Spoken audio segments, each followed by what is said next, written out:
Então sejam muito bem-vindos. Para quem não me conhece, meu nome é Edmar Lopes, a galera me conhece bem por Tio Ed. Eu ajudo homens e mulheres com mais de 40 anos a eliminar a gordura e definir o corpo aqui, beleza? Vou fazer sem o fone, então. Então, aproveitando então o dia, agradecer a oportunidade de estar aqui conversando com vocês e falar um pouco dessa ferramenta que eu já me apaixonei há algum tempo e foi responsável por grandes mudanças na minha vida, na vida de pessoas que eu amo. Então, mais uma vez, obrigada. Obrigada ao Papai do Céu, a energia que vocês acreditarem. Enfim, meu nome é Aline Finterman, sou médica. Formação inicial, eu fiz clínica médica, fiz oncologia, trabalhei na área assistencial da oncologia durante um tempo. Enveredei para a área administrativa, fui fazer gestão na parte oncológica e de uns 5, 6 anos para cá estudo muito a parte alimentar e comportamental, muito baseado no que aconteceu na minha vida, né? Eu tenho 2 filhas e por conta dessas, depois da segunda filha, eu estava um pouco afastada da atividade física, que sempre foi uma coisa que eu gostei muito, tanto que inicialmente, antes de fazer medicina, eu fazia educação física. Mas dentro da educação física eu percebi que, na verdade, talvez o meu propósito não fosse ali, na questão especificamente da atividade física, mas na área da atuação da saúde como um todo, e acabei indo para a medicina, né? E aí conheci o CrossFit em 2015, lá na KM, com o Tio Ed. O Tio Ed não era o head coach na época, mas, enfim, já era nosso professor. E mudei muito meus hábitos alimentares, a própria dedicação à atividade física, eu sempre gostei muito, mas isso se tornou realmente uma palavra-chave na minha vida.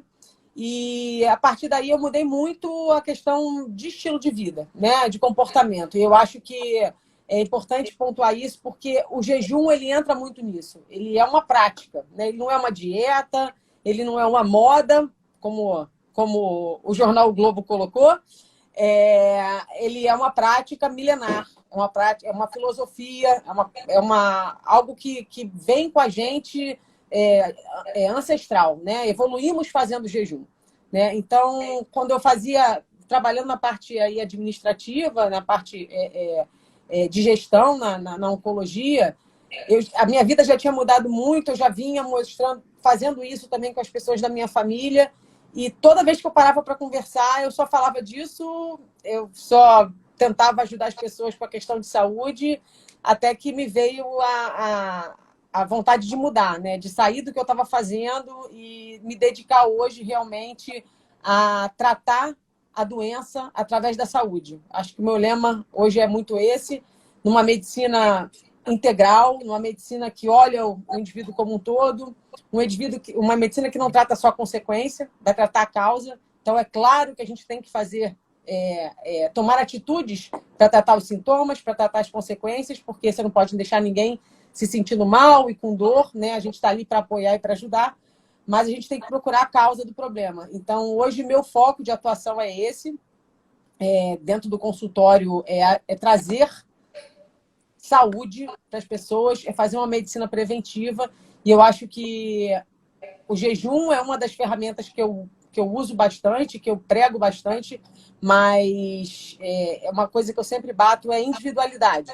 A gente vai falar aqui de uma ferramenta muito importante, mas nem sempre o jejum vai servir para todo mundo, e o jejum que é para você pode não ser para mim, né? O tempo de jejum, os protocolos de jejum, e lembrar que tudo que a gente começa, a gente se prepara antes.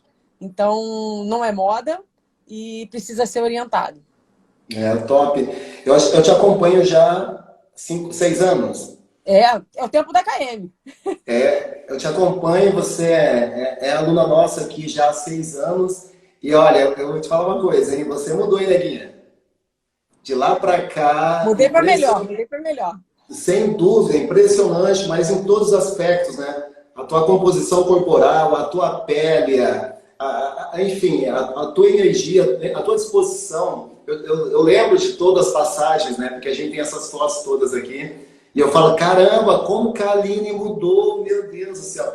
Então, a gente consegue entender, Aline, que o que você tem feito hoje, né? A gente vai falar do jejum mais pontualmente, mas aquilo que você tem feito hoje tem aumentado a tua saúde, né? Então, ou seja, hoje você está com quantos anos, Aline? 42, né? Hoje eu estou com 42 anos. 42 Duas anos. filhas, 42 anos. Então, ou seja, só para a galera entender um pouquinho, o que você faz hoje, você tem, eu claramente consigo perceber isso, mas de que forma você consegue perceber que hoje você tem mais energia, mais qualidade de vida, mais bem-estar? Você consegue definir, por exemplo, quem que é a Aline hoje com as práticas que você tem aplicado hoje? A Aline hoje, eu posso me comparar Posso comparar a Aline de 6 anos atrás, né? Antes de começar, vamos dizer aí, a atividade do CrossFit. E eu falo muito do CrossFit porque, assim, encontre uma atividade física que o encante, né? Uma prática esportiva, uma atividade, um movimento, algo que realmente te motive. Porque o exercício físico é fundamental, né? Hoje a gente tem trabalhos e trabalhos que falam da importância em relação à longevidade, a longevidade saudável, a longevidade autônoma. Então, quando eu entrei no CrossFit e instituí essa atividade física, esse exercício físico, na verdade, né? Porque ele é programado, ele é orientado, ele tem toda uma programação para ser feita. Isso mudou muito a minha vida, né? Eu sou uma pessoa que treino de domingo a domingo, não que todo mundo precise fazer isso, mas é uma opção. Eu me sinto bem assim, individualmente, eu me sinto bem assim. Então, com atividade física regular, isso foi me puxando para uma alimentação melhor. Não que eu não tivesse uma alimentação que fosse ruim, mas eu comecei a limpar cada vez mais essa alimentação, a deixar ela cada vez mais baseada em alimentos naturais, em menos industrializados, processados, açúcar. Isso me trouxe um cuidado, um autocuidado muito maior, né? Então, se a gente for pensar nos pilares da saúde, eu comecei a ter muito mais cuidado com a minha saúde física, a partir daí também com a minha saúde mental, e aí a gente inclui relacionamentos, como a gente está em casa, né? Como a gente está lá no CrossFit, que eu acho que é uma grande vantagem dessa atividade física, é a questão do relacionamento. A gente sabe hoje do poder, da importância do relacionamento na saúde, e aí também é um ponto que depois eu vou precisar tocar, porque quando a gente bate na história do jejum, as pessoas falam isso: como você vai ficar em jejum e não vai se relacionar com as pessoas? Isso não existe, né? Como se a gente tivesse que basear alimento simplesmente. É claro que o alimento tem um valor naquela questão da reunião, mas você precisa se empanturrar, você precisa estar necessariamente comendo, você não pode estar à mesa, você não é capaz de controlar aquilo que você coloca na sua boca, né? Que nível de controle que você tem da sua vida, mas enfim. Então, adotando todas essas práticas, eu percebo hoje, Ed, assim, eu tenho infinitamente mais energia do que eu tinha há 6 anos atrás. E se bobear há 20 anos atrás. Eu me vejo hoje, em termos de composição corporal, saúde, sono, disposição, capacidade de estudo, muito maior do que há 6 anos atrás e há 20 anos atrás. Na época de faculdade, por exemplo. Vamos descobrir. Todo mundo quer saber que fórmula é essa, né? O que a gente precisa fazer para se sentir melhor hoje com 42 anos do que quando a gente tinha 20, 30 anos. Eu acho que esse é o grande segredo, né, Aline? Vamos compartilhar. Eu sempre enchi teu saco. A gente fala praticamente todos os dias. Eu falei: Aline, você precisa falar isso para as pessoas precisam saber disso. Uma, porque você é uma pessoa que eu admiro muito, que estuda o tempo todo, está sempre se atualizando, e depois pelo amor que você tem na sua profissão, né? E a gente fala, eu sempre falei para você: Aline, vamos falar isso com mais pessoas precisam saber disso, porque isso é tão fácil muitas vezes, e a gente precisa falar para as pessoas, porque isso é uma ferramenta muito poderosa que pode ajudar um monte de gente. Nem a gente vem aqui na internet, conversa com as pessoas, troca uma ideia, e é legal a gente aprender da forma correta, porque se a pessoa aprende da forma errada, ela pode estar desperdiçando, digamos assim, uma ferramenta muito poderosa que pode ajudar ela de forma de graça. De graça, olha que loucura isso. Então vamos lá, eu queria aproveitar essa semana agora, vamos já entrar direto aqui, que tem muito assunto aqui, eu sei que você está bastante ocupado aí também. Eu queria ser bem pontual para ajudar o maior número de pessoas. Meu grande objetivo nessa live aqui é exatamente tentar ajudar um monte de gente que às vezes são questões muito simples, que são resolvidas com uma palavrinha só. Você resolve aquele problema, a pessoa vira a chave e começa a ter resultado. Muitas vezes é assim, a gente sabe, com seus pacientes, eu sei com os meus alunos também que é assim. Quando você, olha, não, deixa de fazer isso, faz isso, a pessoa começa a ter resultado. Então, é nos detalhes que a gente tem o resultado no jejum. Então, vamos lá. Só para a gente começar aqui a nossa live, já falando já do jejum, pontualmente do jejum, essa semana saiu agora, até anotei aqui, uma notícia do jornal o Globo falando de jejum intermitente, e é justamente isso que a gente acredita que muita gente, tem muita informação na internet hoje, e as pessoas não sabem exatamente, Aline, o que é verdade, o que não é. Eu acredito essa confusão toda na cabeça das pessoas. Eu também era assim, em relação a muitas coisas. Depois a gente vai falar um pouco da minha introdução no jejum intermitente, não foi fácil também. Mas o jornal o Globo saiu essa semana falando assim, ó, jejum intermitente, 2 pontos. 2 pontos. Entenda os perigos dessa prática. Ou seja, isso saiu no jornal O Globo, um jornal que muita gente tem acesso aí, e de repente cai isso no colo de uma pessoa que está buscando emagrecimento, que ouviu falar que o jejum faz bem, de repente ela escuta falar um negócio desse. O que você, como médica, assim, o que você acha de uma notícia dessa, assim, na tua opinião? Primeiro, eu acho perigoso, né? Assim, é ruim porque é uma mídia que é acessível a todo mundo, né? Tem um poder de alcance enorme, né? E a gente está falando do que a gente chama de uma mídia leiga, né? Não é uma mídia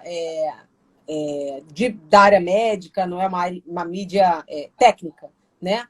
E aí peca muito. A gente está cansado de ver esse tipo de coisa. Na verdade, se você pegar o artigo, né, que foi publicado, a matéria, ele bota esse título e não diz nada pontual sobre o jejum propriamente dito, né?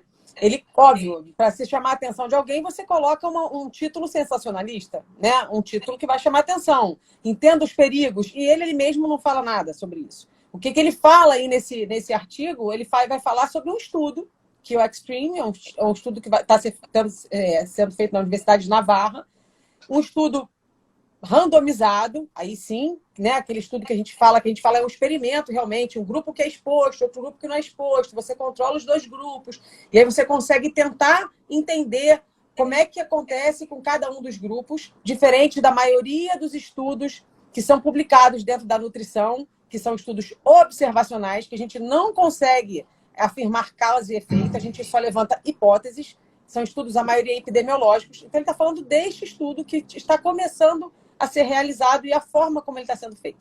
E aí, ao longo da matéria, ele questiona, será que o jejum intermitente é uma boa ferramenta para perda de peso? A maioria dos estudos não são em seres humanos, são em ratos, são em animais. Será que o jejum intermitente pode ser praticado por todo mundo? Não pode ser feito por diabéticos, não pode ser feito por determinado grupo.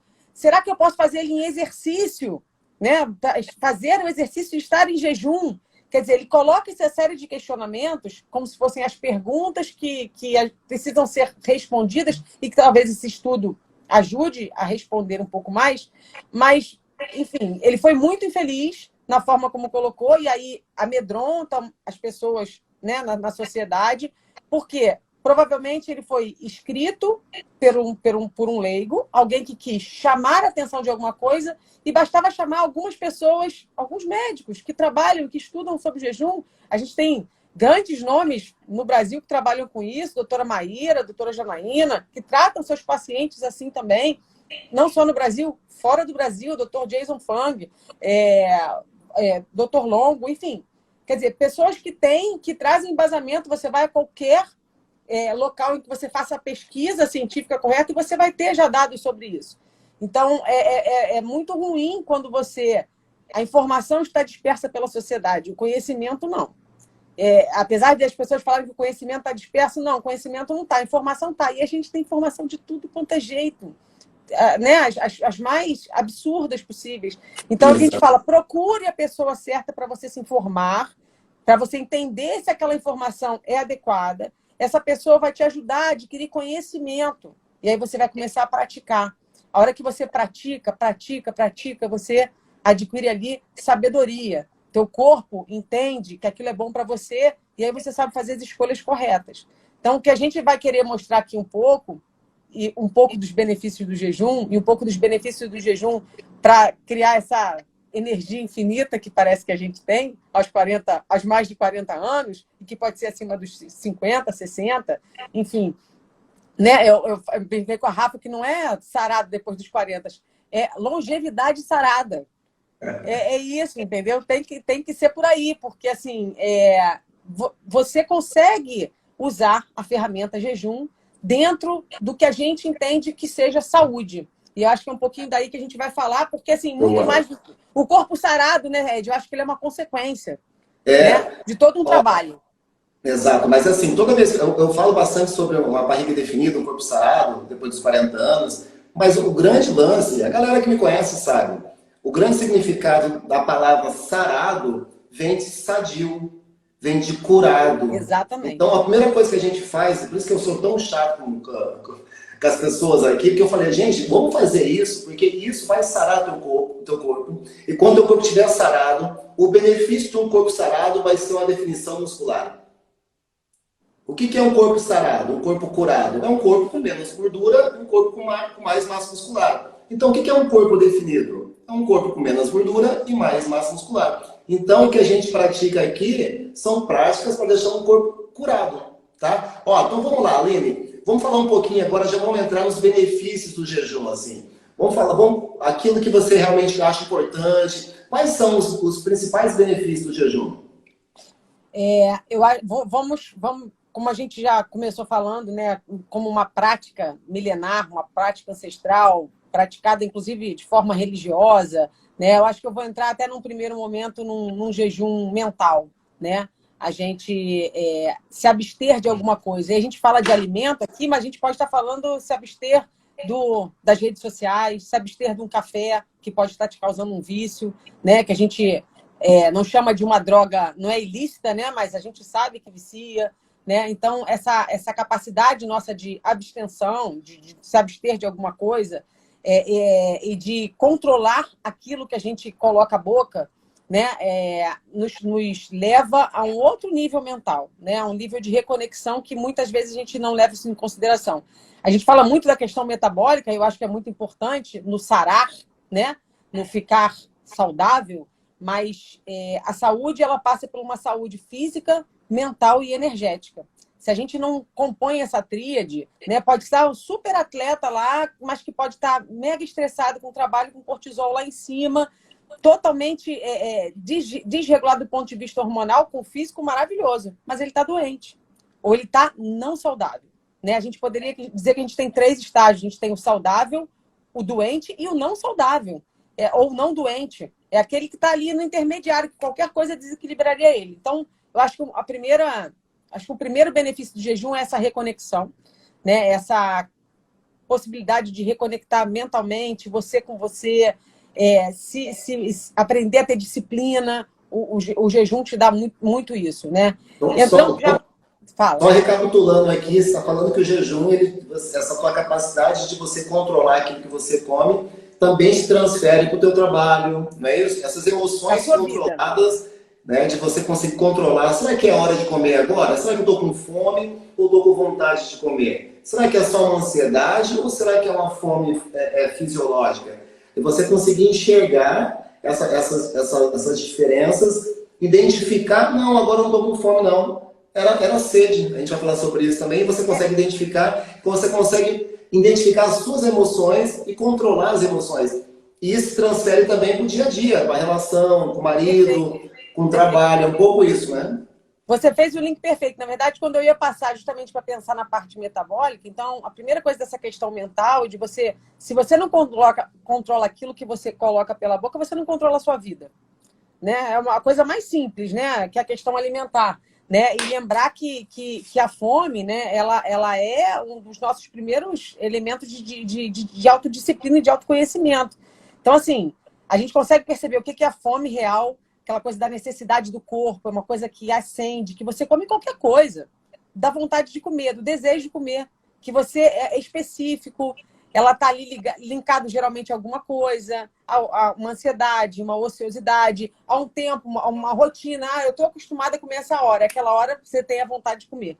Né? Então, é muito isso, e você transfere isso para todos os aspectos da sua vida. Né? Entrando mais na questão metabólica, né? O jejum, a gente falando do jejum alimentar, né? É uma abstinência de comida, é uma abstinência de uma fonte de energia que nós, depois que deixamos de ser amamentados com leite materno, que é gordura, né, e proteína, basicamente, tem ali glicose sim, mas lembrar que o bebê é cetogênico, né? A gente passa a ter uma oferta aí tão grande de alimento e de glicose que a gente, nessa oferta enorme de comida, a gente deixa de usar a gordura como principal fonte de energia e passa a usar a glicose. Então, o jejum nos permite, na abstinência, consumir toda aquela glicose que está circulando no sangue, depois ele vai consumir aquilo que está guardado no nosso fígado e nos nossos músculos, que é o glicogênio, e depois ele começa a querer acessar outras fontes de energia para repor aquela energia que ele precisa para as atividades, né? Para atividade, não só para atividade se mover, comer, mas para o próprio funcionamento orgânico, né, das nossas células. Eles precisam de energia também para funcionar. Então, você começa a usar o seu estoque de gordura para suprir essas necessidades. Então, aí vem a história do jejum. Ele nos ajuda a quebrar a nossa gordura estocada e ajuda no processo de emagrecimento. Naquela leitura que você fez do corpo sarado, ser um corpo que tem menos gordura e mais massa muscular, mais massa magra, você está aí ajudando ele a ficar saudável. Você está diminuindo aí, você está comendo aquela gordura que foi estocada. Né? E por que isso acontece? Quando você está em jejum, você não está fornecendo alimento, então você começa a baixar a insulina. A insulina é o grande hormônio aí relacionado ao nosso guardar o excesso de energia. Né? A gente come, a glicose está alta no sangue, o nosso organismo não gosta que essa glicose fique alta, porque ela alta é como se ela caramelizasse as nossas células, caramelizasse os nossos tecidos. Né? É igual quando a gente faz aquele caramelo mesmo, aquela coisa que vai queimando ali, aquilo ali é tóxico para o organismo. Então, o que o nosso organismo sabiamente, né, o ser maior aí que nos fez, ou a energia que nos fez, deixou dentro da gente? Essa sinalização, a glicose está alta, a insulina fica alta para botar para dentro dos tecidos para ser usado. Só que a gente come tanto em excesso, né, que fica um excesso de glicose ali. E isso vai ser estocado na forma de gordura. Quando a gente faz o jejum, essa insulina fica baixa. Então acontece um estímulo que a gente chama de lipólise. Lipo de gordura, lise, quebra de gordura. Então a gente começa a quebrar essa gordura que está estocada. E aí a gente passa a reaprender a usar a gordura como fonte de energia. E a queimar aquela gordurinha lá que fica lá, que a gente não sabe como sai. Então o jejum é um dos benefícios do jejum, seria esse também. É legal isso, você ter comentado esse ponto, porque assim, muita gente acredita que você vai ensinar o seu corpo a fazer isso, mas na verdade o teu corpo já tem essa característica. Ele sabe, né? O nosso corpo sabe perfeitamente fazer isso. O que acontece é que ele esqueceu como fazer isso. O seu corpo sabe. Tanto a gente, né, essa questão de comer o tempo todo e muito carboidrato faz o teu corpo se adaptar a um novo estilo de vida. Mas o teu corpo também sabe, na ausência de comida, falar: epa, acabou a comida aqui, e agora, o que eu vou fazer? Ele, em momento algum, vai ficar sem energia, ele vai dar os pulos dele, né? Não tem jeito. E ele fala: eu preciso de energia aqui, e agora está acontecendo, eu preciso trabalhar, eu preciso treinar, eu preciso respirar, meu coração precisa bater, eu preciso raciocinar, e tudo isso é preciso ter energia no seu corpo. E ele fala: acabou a energia, ele vai fazer o quê? Vai pegar essa gordurinha da barriga aí e vai transformar ela em energia. Então ele sabe fazer isso. Né? O que a gente precisa fazer agora é devagarinho, novamente, mostrar essa capacidade que ele tem, e você vai adaptar o teu corpo da mesma forma que ele foi adaptado a uma maneira de não conseguir mais fazer isso. Agora você tem que reprogramar o seu organismo a buscar de novo aquela gordurinha, não é isso? E essa fonte de energia? Muita gente fala... é muito engraçado, né? Cada coisa... Vou nem comentar aqui. Justamente sobre essa questão muita gente fala, né? Outro dia eu estava vendo um artigo sobre isso, falando que o corpo, quando ele pega essa energia da gordura e transforma em energia, ele não gosta dessa energia. O artigo que eu estava vendo aqui. É uma loucura isso, né? Então a gente fala assim, não, o teu corpo ele adora carboidrato, adora a energia proveniente do açúcar. Quando ele quebra a gordura, não é uma energia saudável, né? Não é uma energia boa para o teu cérebro. Eu falei, gente do céu, peraí. Fala um pouquinho. Então, deixa a galera entender aqui. Só amarrando isso tudo que você falou, Aline. Ou seja, ele pode rodar com 2 tipos de combustível, é isso? Ele pode tanto rodar com combustível da glicose, como ele pode pegar também a gordurinha, quebrar e formar um novo combustível para ele. Isso. A gente teria fontes de energia, né? Vamos simplificar, que a gente teria outros aí, vamos dizer assim, intermediários, né? Os corpos cetônicos, acetona, enfim. Vamos botar como glicose e gordura, né?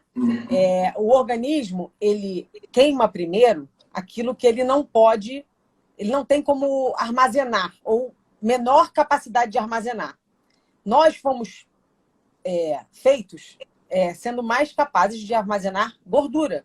Até porque a gordura, ao ser quebrada, ela produz muito mais energia, né? Ela é muito mais eficiente, né? 1 grama de gordura vai dar mais caloria do que 1 grama de glicose, né?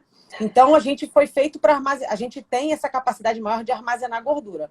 Logo, se a gente tem mais capacidade de armazenar gordura, se a gente tiver gordura e glicose dentro do sangue, o que o nosso sangue vai fazer? Opa, vou usar a glicose primeiro, porque essa aqui eu não posso ficar deixando disponível, porque ela é ruim, ela oxida, ela carameliza, ela glica tudo, né? Hemoglobina glicada, que a gente mede, é isso. Quando tá aquela glicose fica alta no nosso sangue, ela está glicando a hemoglobina. E a gente mede lá, que no diabético está acima de 6, 6,1, né? Você já vai dizendo que já tem alteração aí da glicemia. Então é isso. Então ele vai usar primeiro a glicose, porque ela é mais fácil de ser usada, mais rápida. A gordura, ela pode ser armazenada e para ela ser usada é um maquinário mais sofisticado, gasta mais energia para usar ela. E aí, nosso organismo, como está com tanta facilidade de ter glicose o tempo todo, ele vai...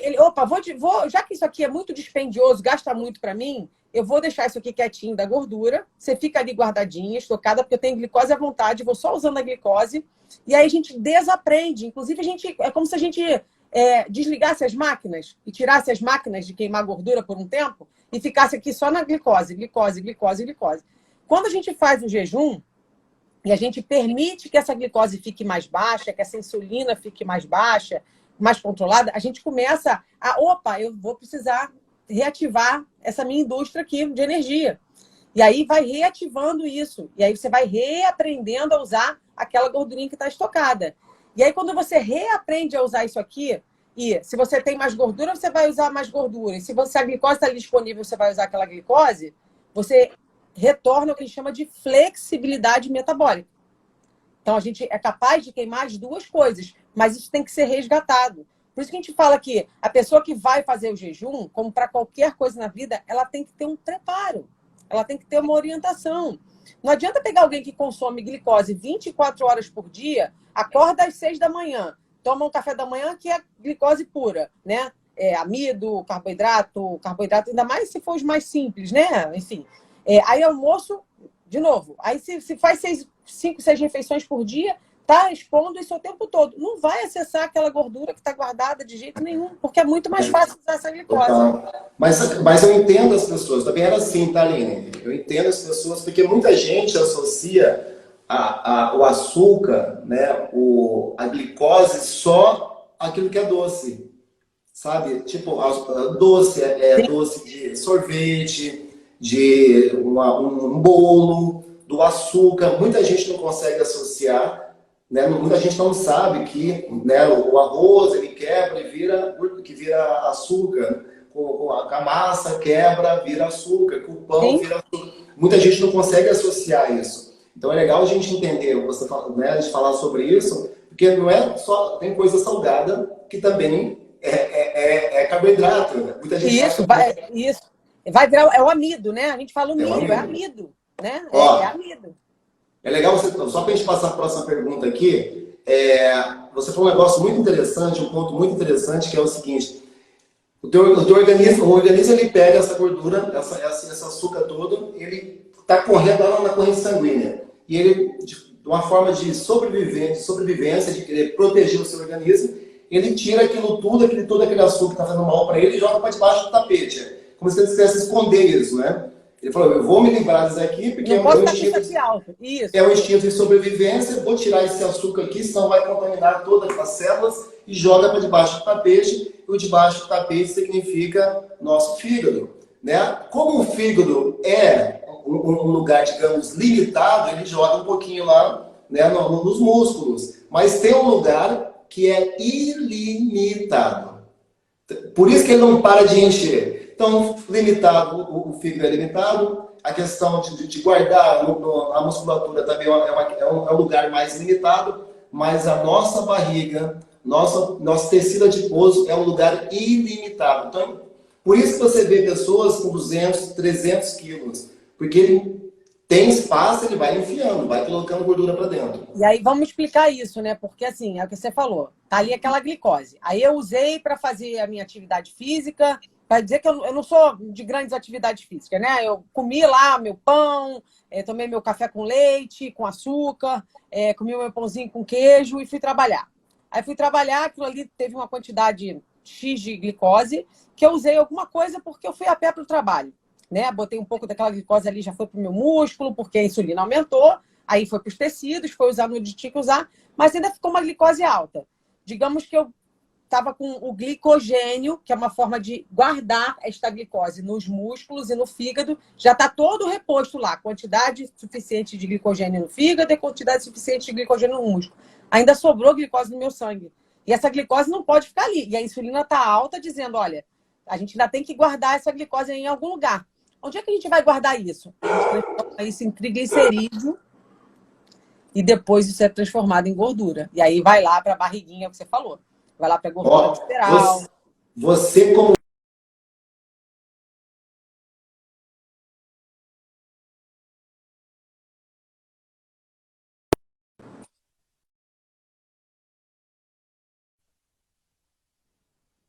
Tá travando?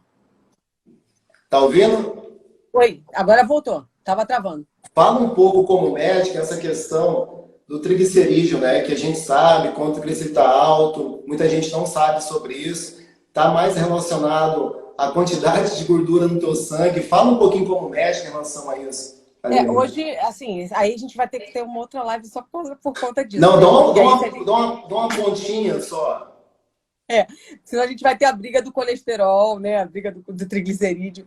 Mas, enfim, hoje a gente sabe que o triglicerídeo elevado, né? Ele está relacionado aí a um processo de inflamação crônica, né? Ele está relacionado aí com essa quantidade aí de tecido adiposo acumulado, né? Esse acúmulo de gordura aí que a gente está falando. Esse excesso de consumo de energia, né? Energia além do que a gente precisa para o nosso gasto, vamos dizer assim, e ele é guardado, né? Nessa forma primeiro, de triglicerídeo e na deposição do nosso tecido adiposo, da nossa gordura.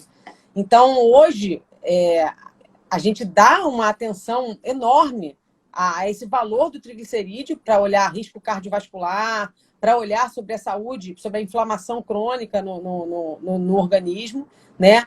E lembrar que isso está relacionado, não é a gordura que você come, está relacionado principalmente ao excesso de carboidratos. E digo aí carboidrato, a gente sempre bate na tecla, não é carbofobia, são os carboidratos, principalmente que a gente está falando aí, os industrializados, os processados, o açúcar, o excesso de frutose, né? A frutose principalmente que a gente encontra, não digo nem da fruta, a gente encontra porque a fruta, a matriz está preservada, né? A gente tem ali o açúcar da fruta, mas com a sua fibra, a matriz está ali. O problema é quando essa frutose está inserida na forma de produto industrializado para compor um alimento, e aí é que vem o excesso. né? O excesso está muito mais aí, e a metabolização da glicose é ali no fígado, né? Então, é uma das principais causas aí da gente ter ácido úrico aumentado, gordura, esteatose, que é a gordura no fígado. Então, esse olhar cuidadoso com o triglicerídeo hoje é muito importante. E quando a gente vai orientar o paciente, a gente está falando aí dessa dieta, que é uma dieta anti-inflamatória, né? Uma dieta que você vai estar tirando justamente esses processados, ultraprocessados, comer comida de verdade, né? Ir à feira e comprar lá seu legume, sua verdura, sua fruta mesmo, se você não tiver maiores problemas metabólicos e de controle de açúcar, né? Porque aí a gente tem algumas restrições de fruta aí que a gente deveria orientar. E as proteínas, eu defendo aqui a proteína de origem animal, mas sei que tem pessoas que não só não gostam de carne, né? Seja carne vermelha ou carne branca mesmo que seja, ou que tem a questão ideológica por questão de maus tratos e da forma como meio ambiente.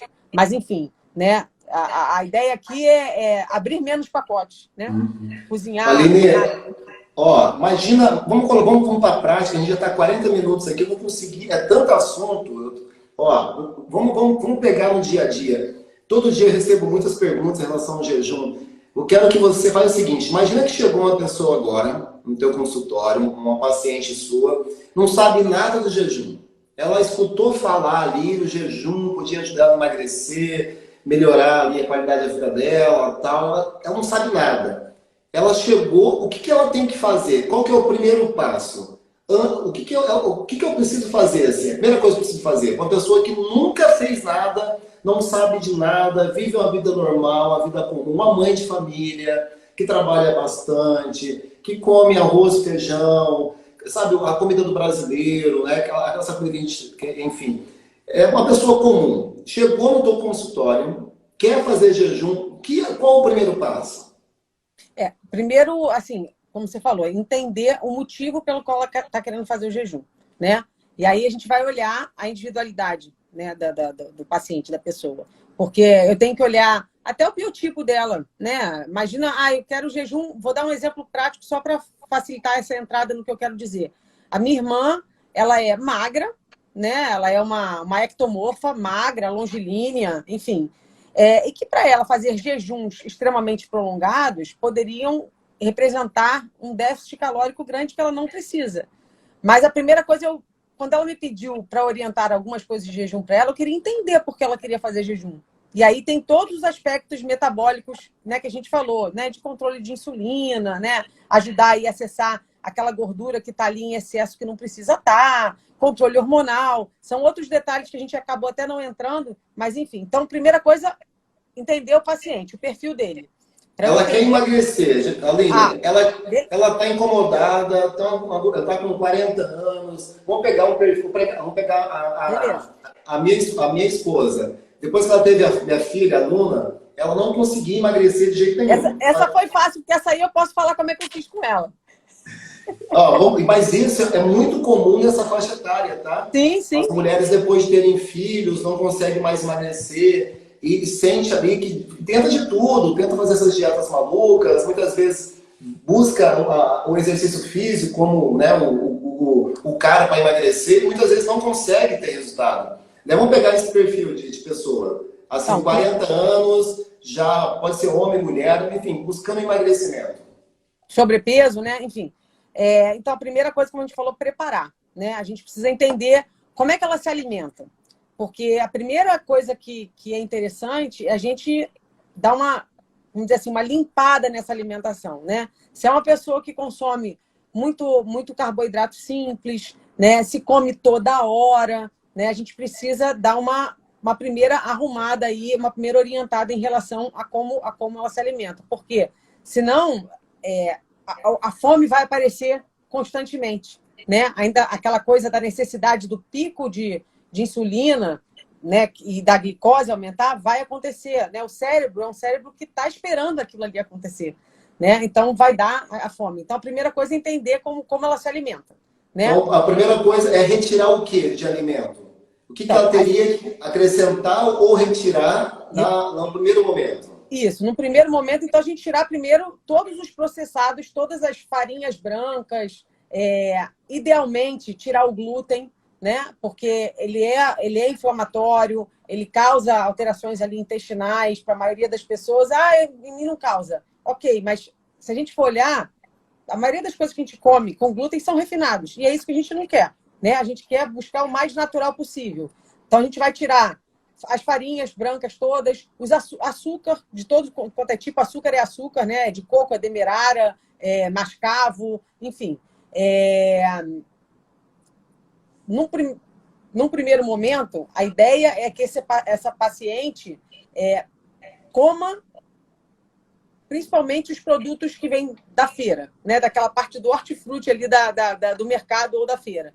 Então, que ela baseie a sua alimentação em legumes, verduras, carnes. Se não come carne, a gente vai ter que usar os grãos para ela, né? Porque vão ser as fontes proteicas ali, né? As leguminosas, no caso ali, ervilha, feijão, grão de bico, lentilha, né? Isso vai ser a fonte proteica se ela não come nada de origem animal, né? Nem ovo, nem peixe, nem frango. Enfim, ela vai ter que se basear o alimento nisso. Então, tirar as farinhas brancas, tirar o açúcar, o álcool, idealmente, né? A gente sabe também o poder de lesão ali de intestino, de mucosa intestinal, de atrapalhar a digestão que ele possui, de caloria que ele possui, que é uma caloria que a gente chama de vazia, né? E que é uma coisa que a gente tenta eliminar logo, que a gente não estoca no nosso organismo. Então, esse é o primeiro ponto. Então, olhou a alimentação e dá uma limpada. Ela é tirar todas essas tranqueiras que a gente chama da alimentação, né? O segundo ponto é, se ela tinha aquele hábito de beliscar, eu tomo café da manhã, aí de repente no meio da manhã eu como um negocinho, aí no almoço eu como mais um negocinho, né? Ficar comendo o tempo inteiro, criando esses picos de insulina o tempo todo, a gente vai tirar. Então, idealmente, fazer um bom café da manhã, e aí ela vai se basear ali, um café da manhã, em ovos, se ela comer ovo. Não como ovo. Abacate, um iogurte, se ela consome, né? Uma fruta. Para quem consome, não é a minha praia, um suco verde, alguma coisa assim, com menos caloria, mas que vai ajudar ela ali, de repente, a cumprir uma coisa da manhã que ela tenha dificuldade. Almoçar e jantar. Evitar esses beliscos, né? Essa coisa de ficar beliscando. É uma outra coisa que a gente já tira de cara.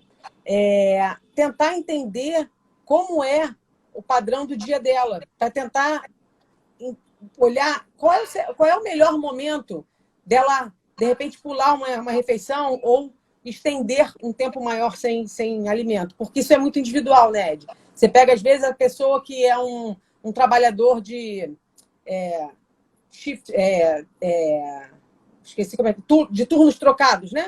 Trabalha à noite, né? Então, às vezes, é mais difícil, né? Então, assim, você tem que entender qual é o melhor horário para esse paciente introduzir ali o jejum. Eu não sinto fome de manhã. Se a pessoa não sente fome de manhã, por que você vai dizer para ela que ela tem que comer de manhã, gente? Porque eu ouvi dizer que eu tenho que comer para treinar, que eu tenho que comer para fazer exercício, né? Tem muito esse medo. Então, assim, entender qual é o melhor horário para ela. Apesar da gente entender que existe a questão da crononutrição, ciclo circadiano, talvez o melhor momento da gente se alimentar seja no momento de vigília, né, da luz do dia, às vezes, para o paciente é mais difícil, né, pular, por exemplo, o jantar. Né? Então, a gente tem que tentar encaixar isso ao longo do dia do paciente, da pessoa, né? Orientar o que ela pode ingerir nessa que a gente chama de janela de jejum, né? Tem a janela alimentar, a hora que ela come e na hora que ela não vai comer, né? E isso também depende do objetivo dela, né? Num objetivo de perda de peso, a gente consegue, às vezes, que esse paciente consuma chá, um café com óleo de coco, né? Porque precisa, às vezes, de um pouco mais de energia ali para um treino, por exemplo. Água bastante, a gente orienta a ingerir bastante líquido, porque isso é fundamental.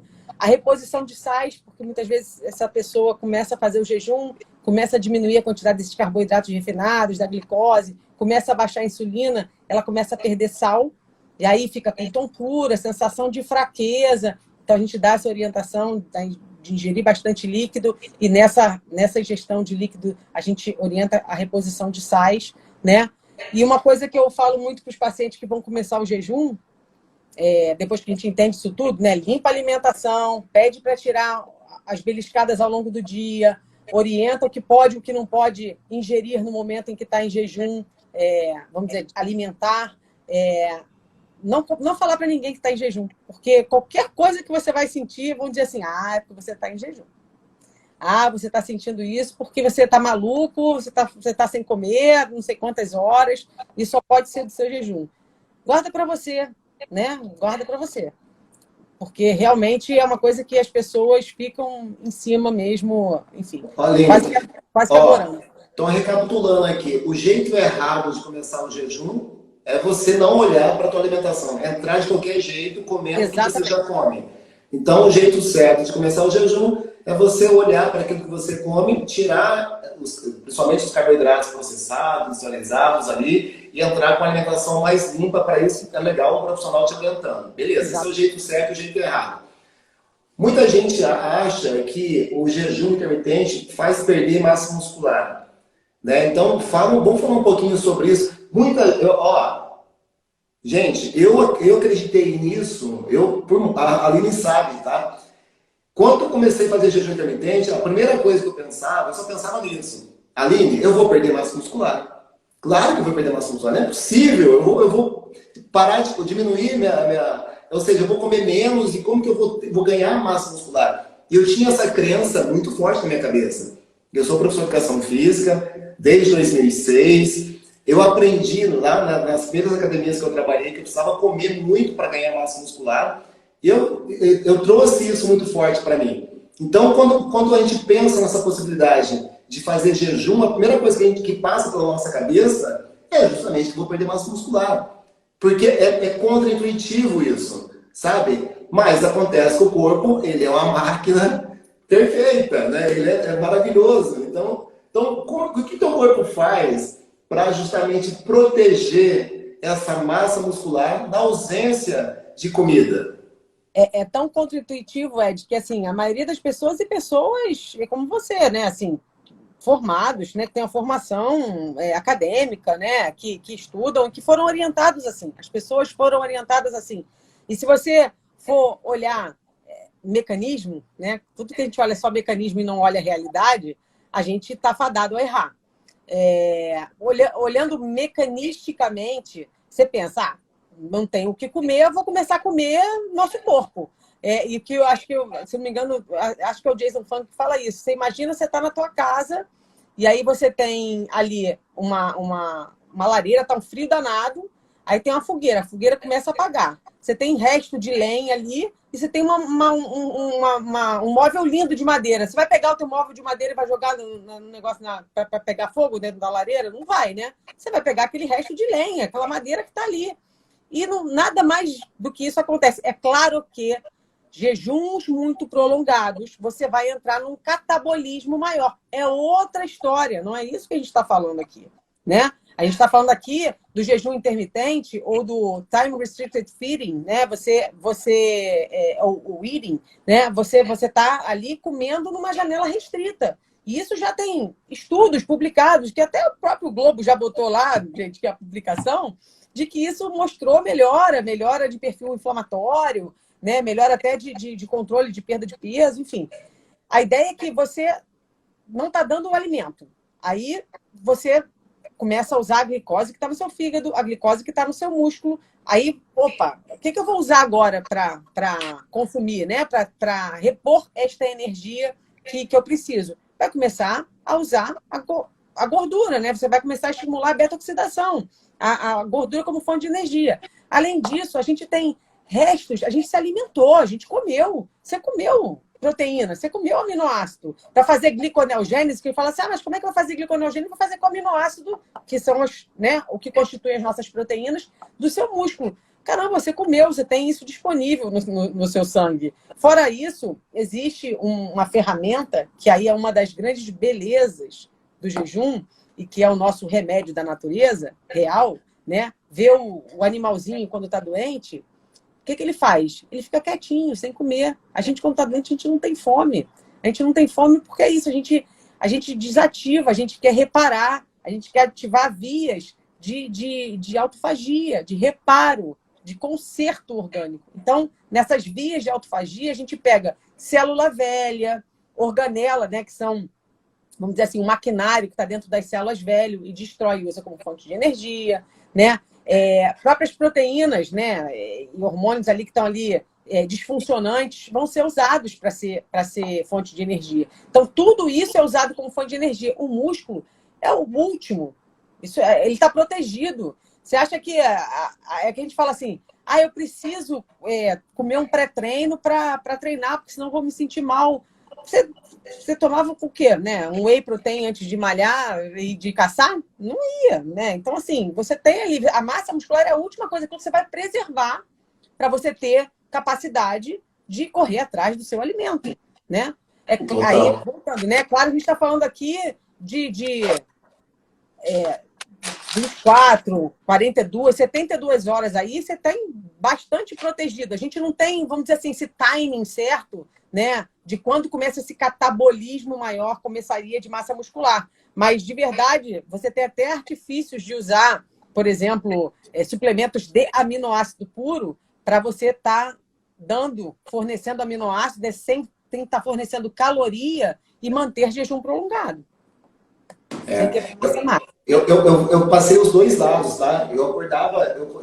Você sabe da minha história, eu acordava de manhã, 6h30 da manhã, comia uma panela de arroz integral, comia 6 ovos ali, isso 6h30 da manhã, já tinha jantado, estava com a barriga cheia, comia meia panela de arroz, porque eu tenho metabolismo muito acelerado, eu tinha medo de perder massa muscular, eu saía para trabalhar com a barriga, eu não conseguia nem andar direito, com a barriga cheia, e aí começava a minha vida assim. Então, eu sei muito bem o que é isso, esse medo que a gente aprendeu dessa forma lá atrás, principalmente dentro de academias.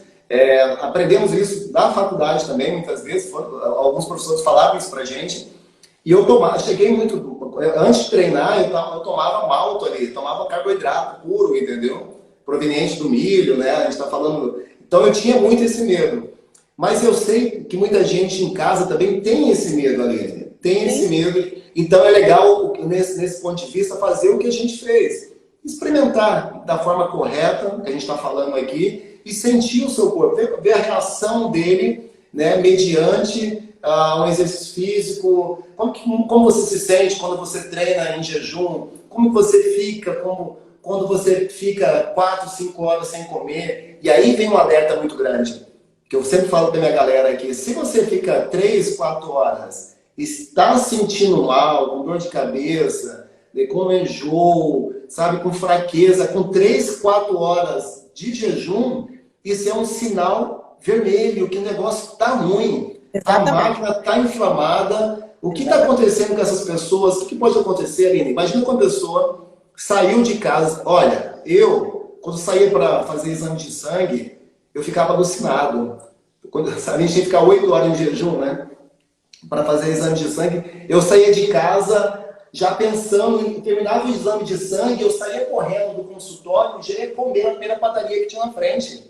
Que eu tinha medo de cair. Mas era uma questão muito mais psicológica do que fisiológica. E isso abala muita gente. Então, o que está acontecendo com as pessoas hoje, pelo fato de elas sentirem fraqueza? O que acontece no organismo dela, Aline? Ela sente fraqueza, tontura, sentir algum desconforto, até dor de cabeça, quando elas passam 2, 3, 4, 5, 6 horas sem comer. O que está acontecendo, Ida? Por que acontece isso? É o que você falou. Você já citou lá atrás, que é a questão da água, dos sais, mas eu queria que você frisasse.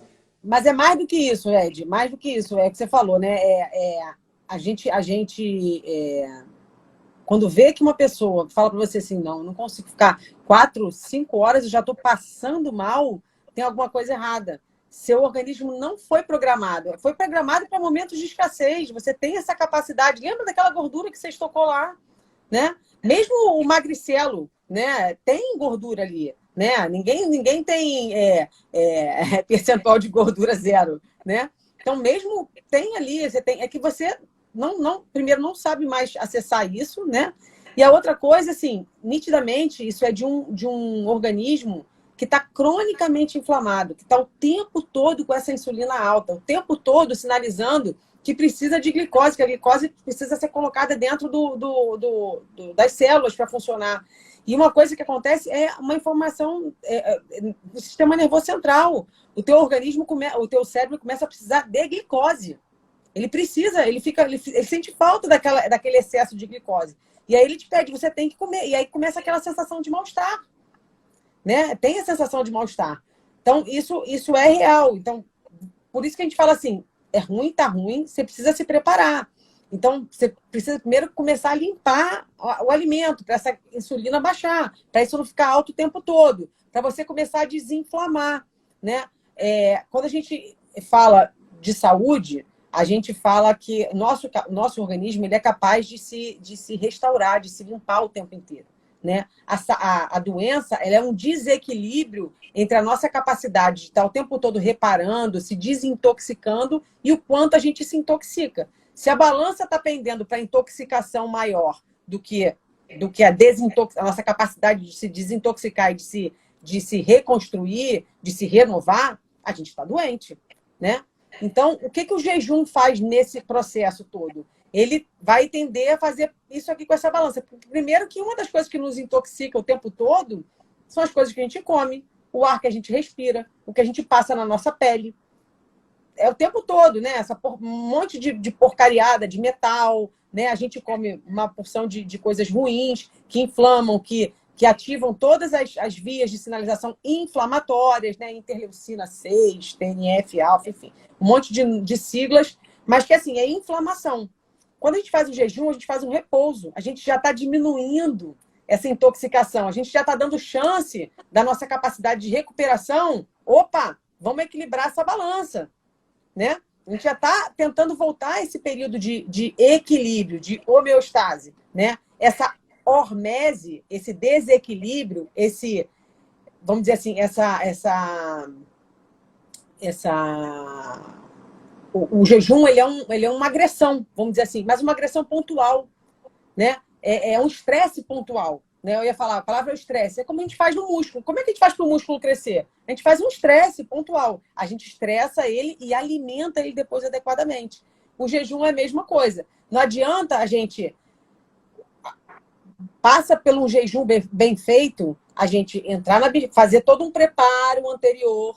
E nesse preparo anterior, a gente se desintoxica, né? Desintoxica do que a gente come, então a gente passa a comer melhor, a gente acostuma nosso organismo a ter menos excesso de açúcar ruim, né? A ter boas fontes de proteína, boas fontes de gordura e, claro, boas fontes de carboidrato. A gente limpa esse organismo primeiro.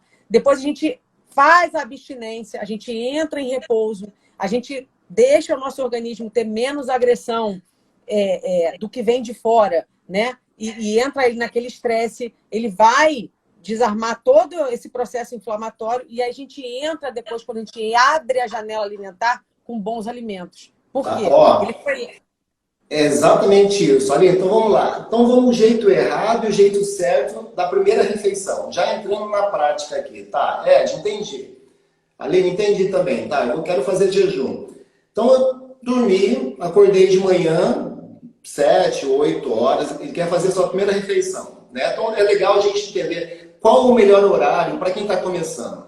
Se a pessoa tem a opção de fazer jejum de manhã ou à noite, só tem essa opção, qual que é a melhor opção para ela? À noite, respeitando a questão do ciclo, você é a tua resposta já, porque a gente vai falar um pouquinho mais sobre essa questão do ciclo circadiano, mas se a pessoa tem a possibilidade de fazer jejum de dia ou à noite é sempre bem-vindo, né? Sempre mais fácil e melhor. Então, ou seja, se aquela pessoa foi dormir 10 horas da noite, Aline, e ela virou a noite toda sem comer, aí acordou 8 horas no outro dia, 8 horas da manhã. Beleza, ela já fez ali algumas horas de jejum, ela acordou de manhã e ela vai quebrar o jejum dela. O que é o jeito certo e o jeito errado de quebrar o jejum? Vamos falar em comida mesmo. Não vamos falar em proteína, nem carboidrato, vamos citar mesmo exemplos assim. Tudo bem, o ovo entra muito bem, né? Uma boa proteína, é fácil de digestão. Isso. Beleza. Aí você citou também o abacate. O que seria muito ruim? O coco, O que seria muito ruim para essa pessoa quebrar de manhã? Por exemplo, pão. Pãozinho. O Mais o pãozinho, quê? né? O pão aí a gente está falando da farinha, né? De um açúcar, né? O leite com achocolatado, terrível, né? Suco de laranja, era bom Suco, não? suco é o que a gente fala, né? Não beba suas calorias, né?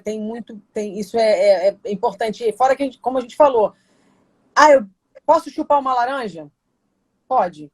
Fazer o suco, você vai gastar umas 5 laranjas, você vai estar destruindo a matriz alimentar, você vai estar dando frutose sem fibra. Então, assim, não é uma boa, né? O suco aí, no máximo que a gente fala assim, o suco de limão, que ali é baixa caloria, você vai estar dando uma vitamina C, sem açúcar, obviamente, né? Se você quiser tomar um suco, uma água com limão, é legal, até ajuda no teu processo de digestão, né? Você, antes de começar a abrir a sua janela alimentar, você fazer um shotzinho ali de limão, um suco com limão, 10, 20 minutos antes, é até legal, porque você ajuda ali a preparar o estômago, né? O meio ácido do estômago para se alimentar. Então, assim, não ingerir suco, não ingerir pão. A gente fala da tapioca, mas não tem glúten. Sim, mas é mandioca processada, né? Não é a tapioca do índio lá que foi no pilão e que ele foi lá, fez, bateu no pilão, não. Ela vem com pó, né? Aquilo ali é uma quantidade de glicose absurda, né? Um índice glicêmico alto a tapioca tem, né? Então, que mais? Biscoito, né? Que as pessoas comem de manhã, né? Aquele biscoitinho, biscoito de água e sal. Eu falo, misture água e sal, vê se dá Bolacha, né? biscoito, né? Exatamente.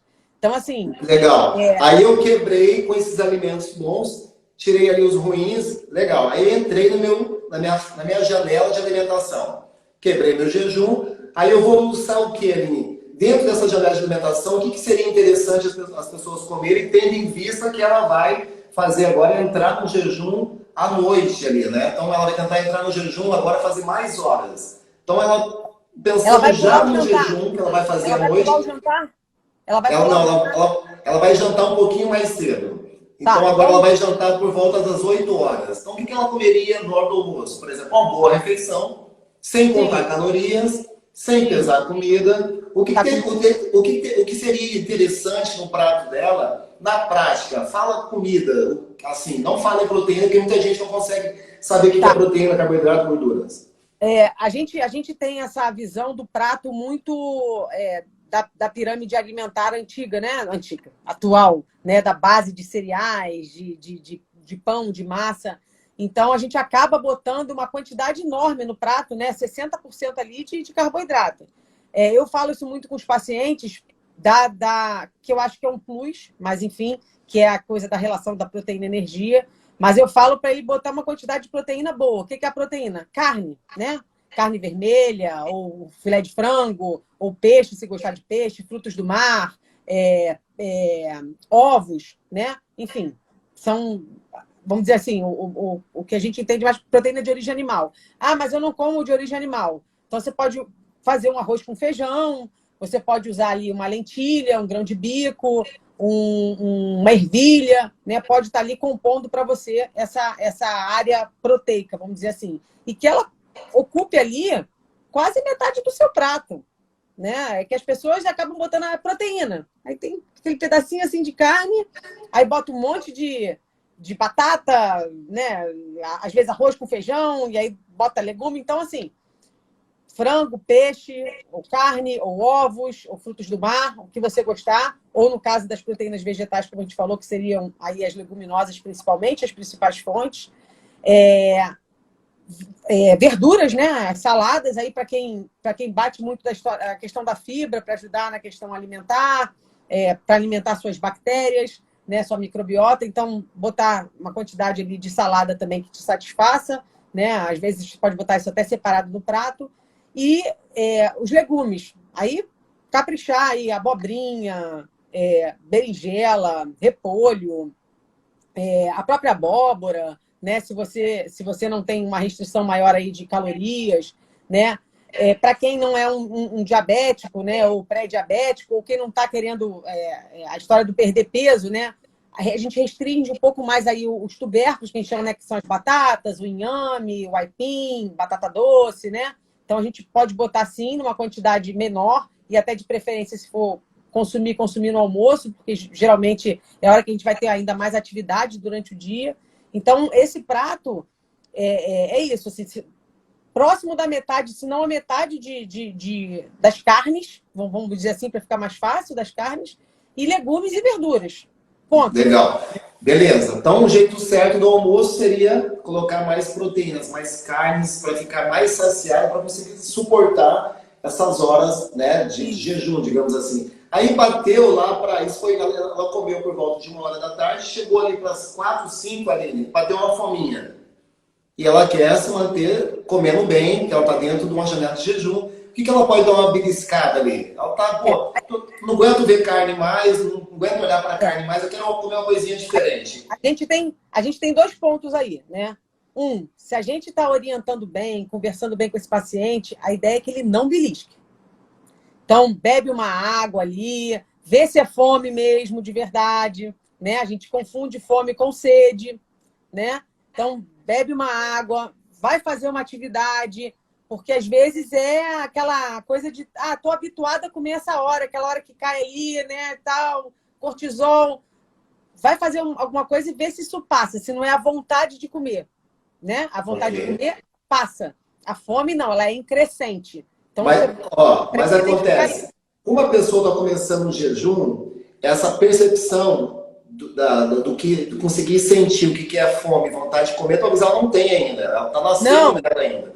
Beleza. Mas assim, a gente sempre pontua. A gente sempre pontua porque mas imagina, começar a ter essa consciência. Total, isso vai vindo com o tempo, isso é fato, isso vai acontecer lá na frente, acontece com todo mundo. Mas acontece que ela está com uma vontadinha de colocar uma coisa na boca, sabe?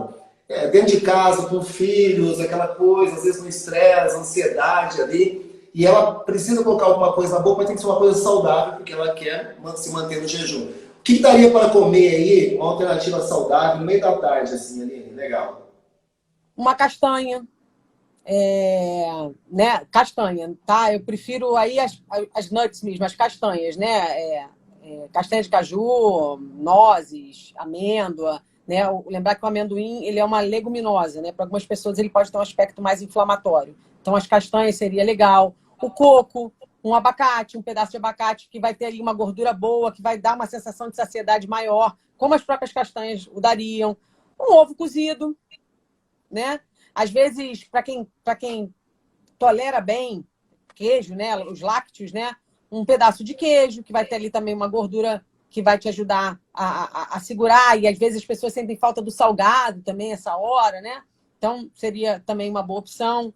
E até mesmo, dependendo aí do perfil metabólico desse paciente, uma outra fruta. Uma fruta com uma castanha, né, para você ter ali a gordura para te dar saciedade e mais ali a fruta. Seria essa pessoa tomar um chá, tomar um café também ajuda, né? Mas se a gente pegar esse paciente, né, esse aluno começou o jejum, porque ele quer perder peso, perder umas gordurinhas, que tipo de fruta seria ideal? Tirando frutas de baixo índice glicêmico. As frutas de baixo índice glicêmico, né? Aí seriam as frutas vermelhas, né? Morango, as berries todas, né? Amora, mirtilo, enfim. Kiwi seria interessante. Coco, abacate, como a gente falou, mais interessante, melão. Evitar aí a banana, manga, mamão, melancia, né? Que são frutas que têm mais açúcar, né? O índice glicêmico é maior. Legal. Show de bola. Então, entendi. Isso poderia ser no meio da manhã também, se caso pintasse uma fominha. Mas vale lembrar, galera, se você sentiu fome logo em seguida, é porque você não fez uma boa refeição. Eu ia falar isso. Mas Ed, sempre fala pra mim assim, mas Ed, me dá muita fome à noite, Ed. É porque você comeu pouco, pô, durante o dia. Sério? Então é um pouco isso. Uma coisa, né, Ed, que tem muito, é que assim, as pessoas foram a gordura foi tão demonizada que as pessoas têm medo de comer a gordura natural do alimento. Eu não estou dizendo para pegar a picanha e comer a capa de gordura da picanha. Mas você não tem medo de comer um corte gorduroso. E comer a carne, né, toda, né? De comer um cupim, que as pessoas já não, tem muita gordura, eu não como isso. É a gordura e a proteína que te dão saciedade. E comer até se sentir saciado. Não é se sentir cheio, estufado, é se sentir saciado, né? Nossa, eu estou satisfeito, comi bem. A gente não está mandando ninguém contar calorias, exatamente, nem pesar comida. Não, não é isso. Então, você vai comer ali. Se foram 3 ovos que você precisou para ficar satisfeito na manhã, coma os 3 ovos, não tenha medo dos 3 ovos. Ninguém tem medo de comer 3 pães, né? Então, come. Então, às vezes, falta isso. Falta comer, que fica com medo. Ah, não, porque eu quero emagrecer. Aí come aquele pouquinho. Aí vai dar 2, 3 horas, vai ter fome de novo. Então, beleza. Então, comi ali, comi algumas castanhas, de repente um abacate, um coco. Legal. Segurei ali 5, 6 horas da tarde. Quero fazer agora minha última refeição. Eu quero fazer 12 horas de jejum, Aline. Então, eu vou jantar 8 horas da noite, fazer minha última refeição, porque eu quero agora fazer 12 horas. Então, para isso, eu vou parar de comer 8 horas e vou só comer no outro dia, 8 horas da manhã, calculando 12 horas. Então, qual seria uma boa refeição, essa última refeição? Ela teria que ter o quê? Para me sustentar, fazer com que eu ficasse essas 12 horas sem fome, que é um grande objetivo do jejum. Novamente, a gente tem que lembrar da proteína e da gordura boa, das boas proteínas e das boas gorduras. A gente existe uma teoria que sugere que a gente tivesse um limiar de proteína no cérebro, como se fosse um cérebro, né? Que a gente entende que existe uma quantidade ideal de proteína no dia que a gente deve consumir. A gente, na verdade, passa por uma epidemia de baixa ingesta proteica. Hoje a gente olha no mundo, apesar dessa porcariada toda, e hambúrguer, e isso aqui, quando a gente vai olhar, a quantidade de proteína real que se come é baixa. E aí isso dá fome o tempo inteiro. Então, é como se a gente tivesse aqui um sensor no cérebro que nos dá um ok de saciedade quando a gente atinge aquela quantidade de proteína que o nosso organismo, de acordo com a sua composição muscular, funções e tudo, a gente consegue consumir. Então, lembrando, à noite, vamos caprichar nesta proteína. Vamos caprichar nesta boa gordura, porque é ela que vai dar saciedade para você manter aí tranquilamente as suas 12 horas de jejum para o dia seguinte. Complementa essa boa 50% do seu prato aí de proteína e boas gorduras com, novamente, uma salada, um legume. Se você não tem problema, dá para usar os grãos, eventualmente. Eu não, num primeiro momento, eu até não tiro de alguns pacientes, tá? Quando a gente vai olhar nas dietas anti-inflamatórias, as primeiras coisas que a gente tira são glúten, açúcar e lácteos, né? Porque algumas pessoas têm problemas aí com a caseína, enfim. Mas isso é individualizado, né? Outras vão ter problemas, sim, com grãos, até às vezes com verduras, né? Com questão de gases, enfim. Mas dá para você consumir também isso bem à noite, né? Para complementar essa questão da saciedade. Mas o foco principal do seu prato tem que ser a quantidade aí de carne, novamente, da proteína. Então, carne vermelha, carne de porco, se você comer, frango, peixe, frutos do mar, ovos. Pode misturar, não tem problema, não existe essa regra de não poder misturar, né? E a salada. Aí você pode complementar essa salada com uma castanha, né? Um bom azeite de oliva, que é uma gordura boa aí, que vai te ajudar nessa questão da saciedade, né? Pode fazer uma maionese de abacate, que é super legal de fazer, ou a própria maionese caseira, que não tem problema nenhum. Ovo e azeite, tempera, maionese, não é com óleo vegetal, a gente não usa óleo vegetal, né? E isso vai dar para você essa sensação de saciedade legal para você passar tranquilamente a sua noite. Mas tudo isso antes, né, Ed? Veio antes de eu tentar 12, de eu tentar 8, de eu tentar 14, 16 horas, de uma mudança alimentar anterior. Vai ficar mais fácil se você está preparado anteriormente, né? O jejum ele tem que ser feito, ele tem que ser aceito, ele tem que ser programado, orientado direitinho, você tem que se preparar, ele tem que ser feito de forma orientada e com atenção, tanto de quem faz quanto de quem te orienta, né? Então, esse tipo de detalhes você vai pontuando ao longo do tempo, né? Eu estou com alguns casos de sucesso aí de jejum de pessoas que tentaram e tentaram um jejum, por exemplo. Eu tentei Ozempic para emagrecer, não deu certo. Eu tenho isso no depoimento, um amigo meu, médico, ele falou, olha, o Ozempic da doutora fulano de tal não funcionou tão bem quanto o nosso jejum aqui, que a gente faz há 2 meses. Então, assim, tem que ter todo um trabalho em conjunto, não é... Vamos fazer jejum, não vai dar certo. Aline, beleza, ó. Aí, show de bola. Consegui fazer 12 horas de jejum. 12 horas.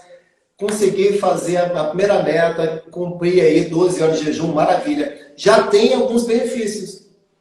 Sim. 12 horas. O que eu consigo já com 12 horas de jejum, Aline?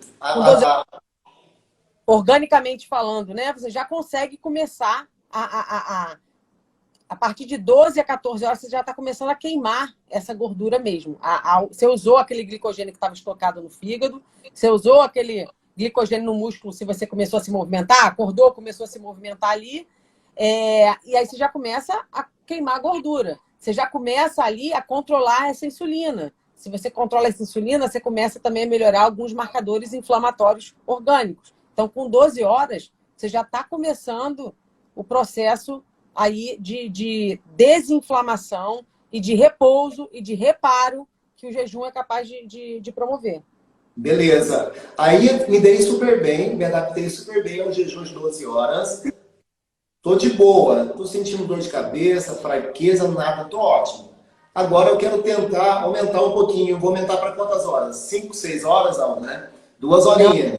Aí eu vou de forma... 2 horinhas, vamos tentar para 2 14. horinhas. Então, de forma progressiva agora, de forma bem cautelosa, eu vou aumentar 2 horas, Aline, meu jejum. Quero fazer agora de 14 horas. Beleza. O que é melhor? Eu comer mais cedo, ou seja, eu jantei 8 horas, né? No jejum de 12 horas. Agora eu janto 6 horas, ou eu janto 8 horas e estico esse jejum para dentro da manhã. Vou comer lá para as 10 da manhã.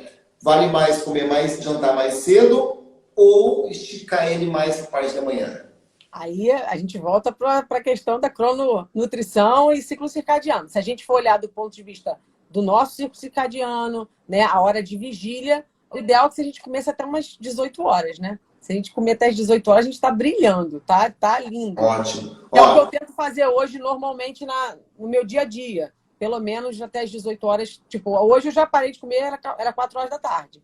Então, legal. Assim, mas isso é aquilo que a gente falou. Aí a pessoa tem muita dificuldade.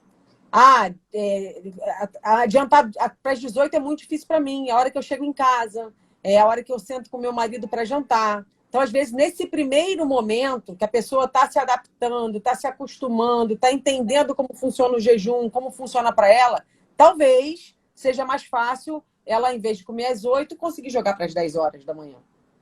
Legal. Olha que bacana isso. Então, peraí. Aqui em casa, eu gosto de sentar com a minha filha, com a minha esposa, sentar juntos e jantar junto. A gente gosta de se reunir no final da noitinha ali, 7, 8 horas, e jantar. Ficar ali, trocando ideia, conversando. Acredito que muita gente faz isso também. Então, não seria interessante muito ali comer muito cedo, porque senão eu vou estar ali...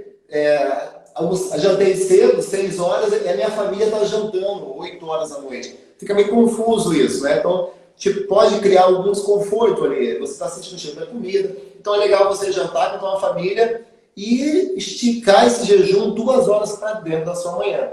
Então, se ele jantou 8 horas da noite, junto com a família, bonitinho, aí ele não come mais nada, no outro dia ele vai tomar um café da manhã, vai quebrar seu jejum às 10 horas da manhã, e ele completa 14 horas de jejum.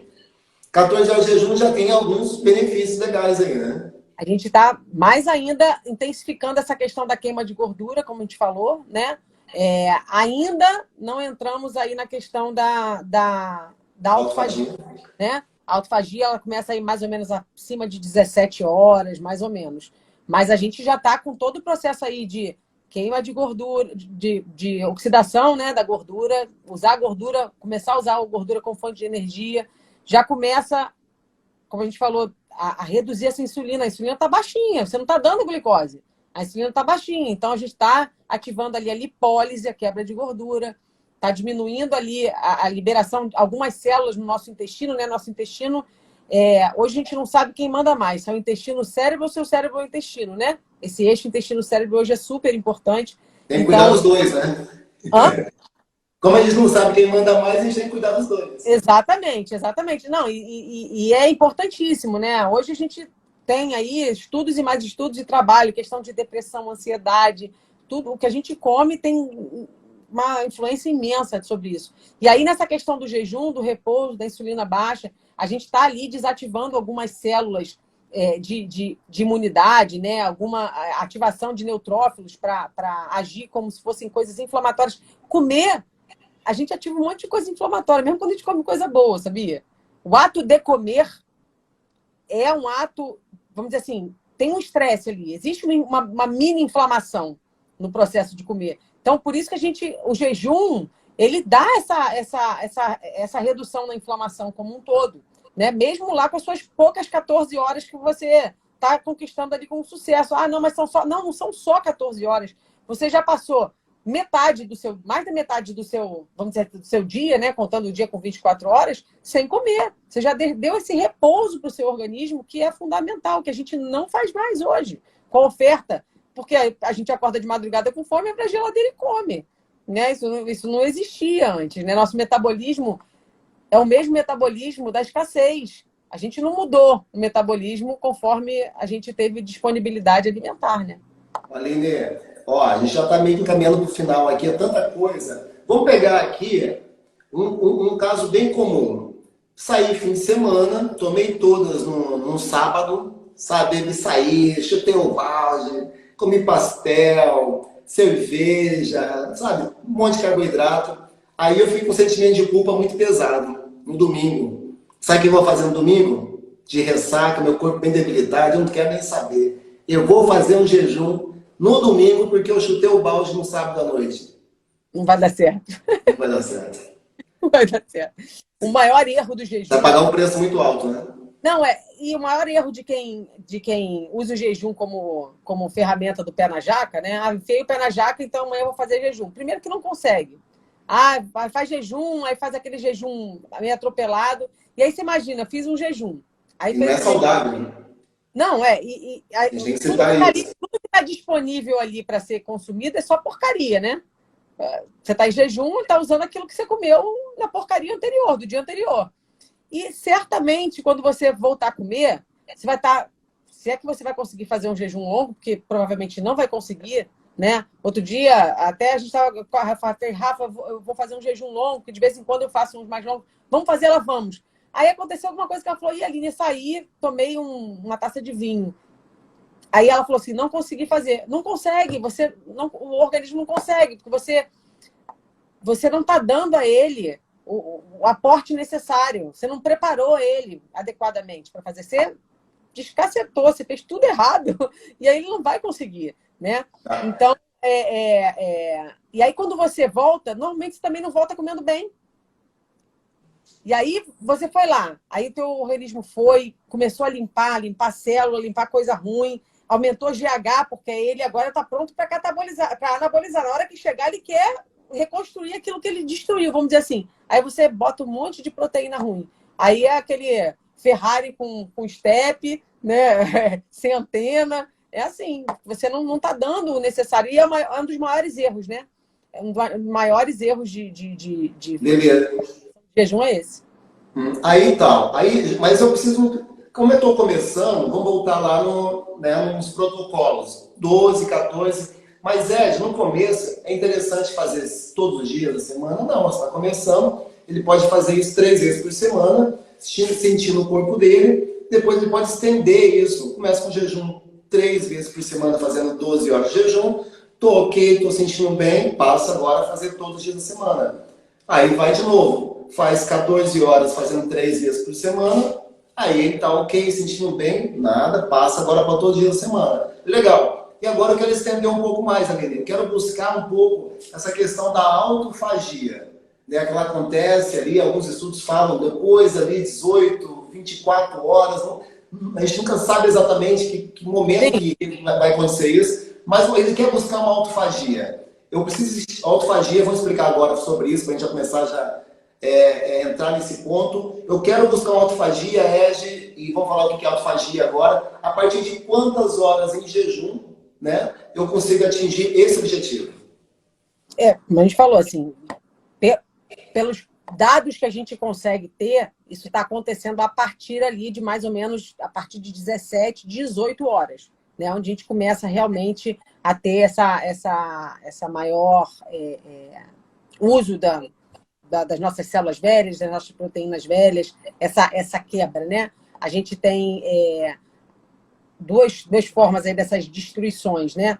A célula tem o que a gente chama de apoptose, que é uma morte celular programada, né? Ela começa a ficar defeituosa e ela começa a expressar umas proteínas nas suas membranas, e aí nossas células de defesa reconhecem aquilo ali como está errado e vai lá e fagocita, né? Então, se alimenta dela. E outras, elas morrem mesmo. Às vezes, elas expressam proteínas ali e ela morre. E aquilo fica, aquele resto ali disponível para ser usado como uma fonte de energia para o nosso organismo. Normalmente, a gente vê isso a partir aí de 17, 18 horas. Deixa a galera entender aqui, então. Beleza, faltou comida, eu estou aqui batendo 18 horas sem comer nada, é claro, me programei para isso, me alimentei muito bem para isso. O que aconteceu no meu corpo foi que, na ausência de comida, as células pensaram assim, olha, gente, escassez de comida, não tem nada para comer aqui, o que a gente vai fazer aqui é ver quem está doente, as células doentes, os problemas, os tumores, as gorduras, a celulite, a flacidez, tudo que está ali sobrando, que está doente no nosso corpo, ele vai utilizar isso como fonte de energia. Então é assim, quem tá meio quebradão lá, já tá meia boca, ele vai utilizar e vai falar, meu amigão, tchau para você vai virar comida para mim, para as células. Aí ele vai renovar essas células e isso é autofagia. Beleza. Isso. Legal, eu não preciso fazer isso todos os dias, isso que é interessante. Não. Né?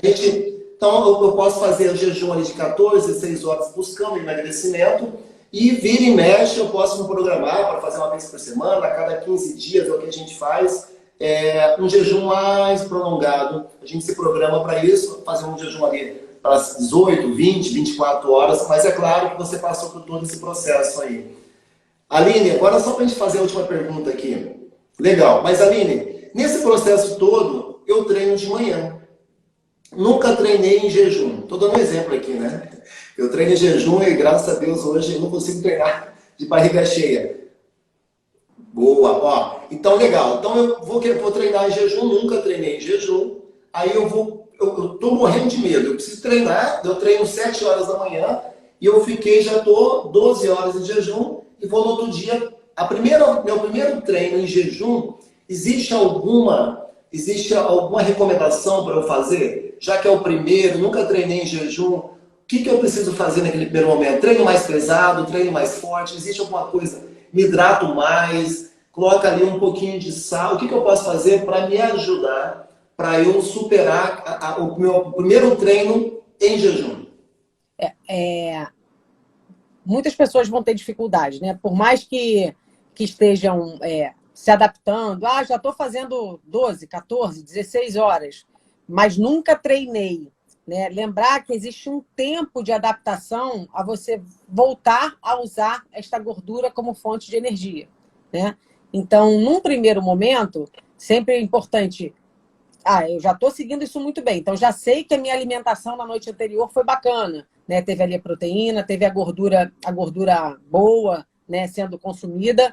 Então, legal. No dia seguinte, hidratar bastante. Uma das coisas que ajuda, como a gente falou, a questão dos sais, né?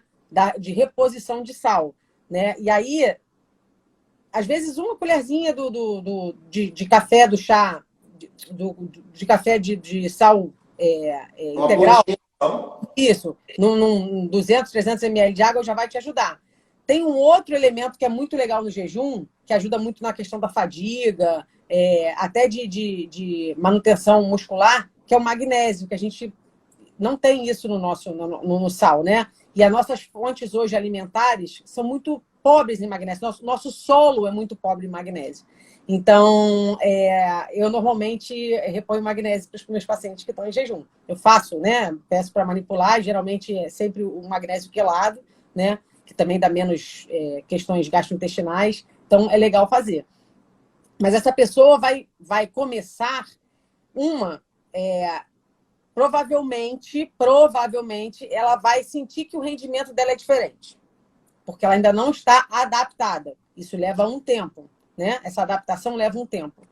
Quanto tempo, Aline, nos seus pacientes? Então, mas isso varia muito, Ed, porque varia com a composição corporal. Da sua prática. Eu vejo na minha prática aqui que se a pessoa não parar, claro, vai nessa adaptação, em uma semana, 15 dias, ela consegue já começar a se movimentar se sentir aquela fraqueza. Eu vejo assim... Tem fraqueza, isso. Mas ela não ainda, provavelmente... Não está totalmente adaptada. No mesmo nível, isso. Ela pode já estar treinando sem estar sentindo fraca. E aí, claro, é o primeiro treino dela, né, sem estar começando, você não vai botar ela para fazer um treino super pesado, né, de extrema intensidade, até porque isso pode, até mentalmente, ela vai ter medo de treinar. Ela vai ter medo de fazer intenso e, não, eu vou passar mal. Outro dia mesmo, lá na KM, uma menina falou assim, eu treino, mas eu tenho medo de vir em jejum. Aí eu falei assim, primeira coisa, traz uma coisa com você, traz uma comida. Primeira, né, traz o que você costuma... eu como, acho que eu como banana. Eu falei, então traz a banana. Ou então traz o whey que você tome, enfim. Traz alguma coisa para você se sentir segura, saber que você tem aquilo ali para te ajudar, caso você sinta alguma coisa. Segundo, você vai começar mais leve. Você não vai fazer um treino de alta intensidade. Não espere isso, né? Isso é uma coisa que você vai ganhando gradualmente. Vai sentir, como a gente falou, vai sentir essa fraqueza no primeiro momento. O sal já vai dar uma boa ajudada. A boa hidratação e o sal já vão ajudar bastante. Mas o ideal é que faça um primeiro treino mais leve, orientado, né? Que possa ter esse backup caso precise, né? A disponibilidade de alguma coisa para comer, para não se sentir inseguro, né? Para não reforçar essa insegurança. E reforço que praticar o jejum e praticar o exercício com o jejum é fundamental, né? Quando a gente falou aquela questão da balança... Libertador demais, né? Oi? Libertador demais, né? Libertador demais. Não, e quando a gente fala da questão de saúde e da balança, né? Da intoxicação e da desintoxicação, e que o jejum... Oi, Luna. Oi.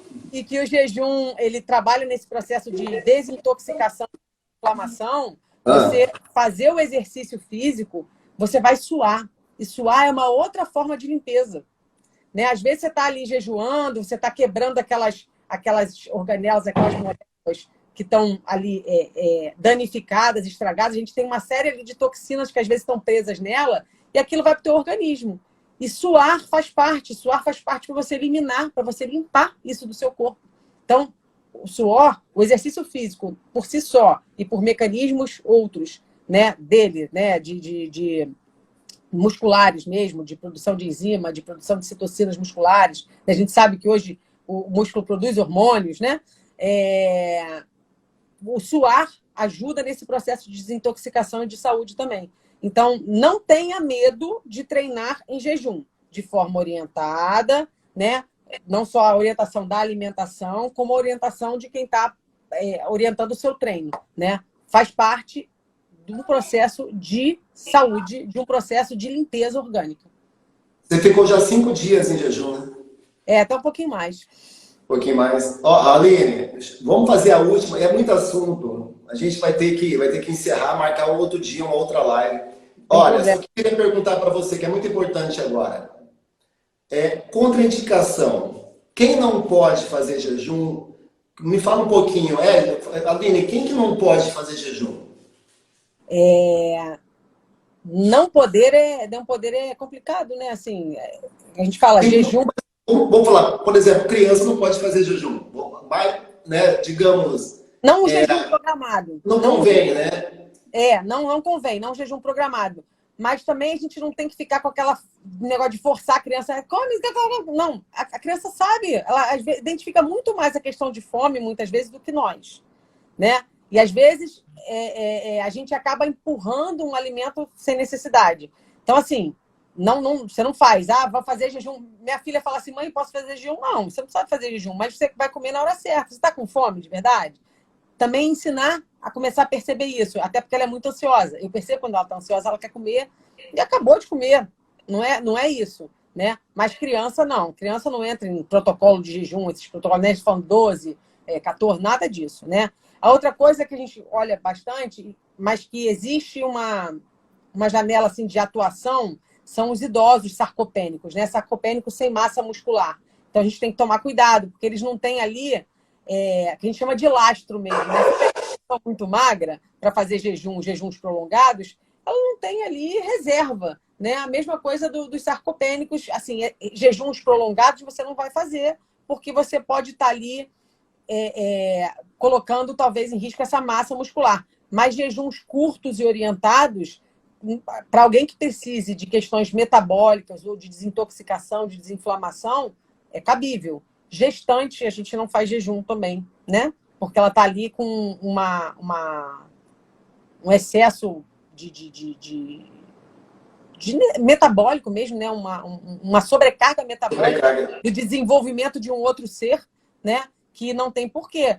Mas também dizer que precisa comer, não é isso, é comer bem, de forma adequada, nos momentos de fome, e ela vai ter fome, né? Então, você não precisa fazer protocolos fixos, mas também não precisa ficar entulhando a gestante de comida, né? As mães que estão amamentando, essas têm uma demanda calórica absurda, né? Você tá para produzir o leite, você tá às vezes gastando aí, você já começa o dia com menos 500, 700 calorias de produção de leite aí, então tem que tomar cuidado, porque o que acontece muito no jejum? Você, de certa forma, acaba criando ali meio sem querer, porque você começa a comer bem, começa a se saciar mais, a qualidade do alimento é melhor, você acaba fazendo involuntariamente um déficit calórico. Pessoas que comem muita comida processada, muita comida industrializada, acabam ao longo de, quando tem estudo que mostra isso, consumindo de 400 a 500 calorias a mais do que quem não come esse tipo de comida. Então, você acaba fazendo um certo déficit calórico, mesmo sem querer, e como você ativou todo o teu processo ali de queima de gordura, você vai usar o estoque de gordura. Então, a tríade do emagrecimento nada mais é do que um déficit calórico, essa que as pessoas botavam como isso sendo principal. Não, é uma tríade. Déficit calórico, corpo desinflamado, insulina baixa. E o jejum consegue englobar tudo isso, né? Então, fala. Não, é justamente isso. Para a galera entender, tudo que a gente falou aqui, se a gente pegar um ponto só, é você usar quais são os melhores recursos para baixar a sua insulina. Quando você abaixar a sua insulina, você consegue emagrecer. Então, o que a gente precisa fazer primeiro? O que a gente precisa fazer primeiro para emagrecer? Ir lá olhar para a tua insulina, né? Quase ninguém faz isso, ver como é que ela está. Se ela estiver muito alta, dificilmente você vai conseguir emagrecer. Então, para já, a gente precisa comer alimentos para baixar a insulina e o processo de emagrecimento acontece naturalmente. Né? Essa balança do teu corpo saber o tanto que você vai comer, ele sabe o tanto que você vai comer. E você acaba comendo aquilo que você sente fome. Você sente fome, vai lá e come. Sente fome, vai lá e come. Porque você está com a tua insulina bem controlada. Então, o grande lance, a galera pergunta muito para mim, fala, o que eu preciso emagrecer? O que eu preciso fazer para emagrecer? Eu preciso tirar o açúcar? Você não precisa tirar o açúcar para emagrecer. Você precisa tirar o açúcar para baixar a insulina. Que automaticamente você começa a emagrecer. E o grande lance do jejum também é isso. É você baixar a tua insulina, que automaticamente o teu corpo vai utilizar essas gordurinhas aí para você perder a barriga, enfim, a gordura do corpo todo. Aline, olha, quer deixar algum último recado aqui para a galera? Não, se eu tivesse que resumir, aí a gente olhando não só a questão de saúde, né, mas como a gente falou, sarado, emagrecimento, perda de massa de gordura, né, e a gente sabe a importância disso hoje, não é demonizando o obeso e a obesidade, é alertando que a importância da gente realmente controlar esse tecido que tem quase que uma vida própria, que é o tecido gorduroso, principalmente quando a gente fala de gordura visceral. Né? Então, quando a gente vai pensar nisso, em pensar em ajudar, né?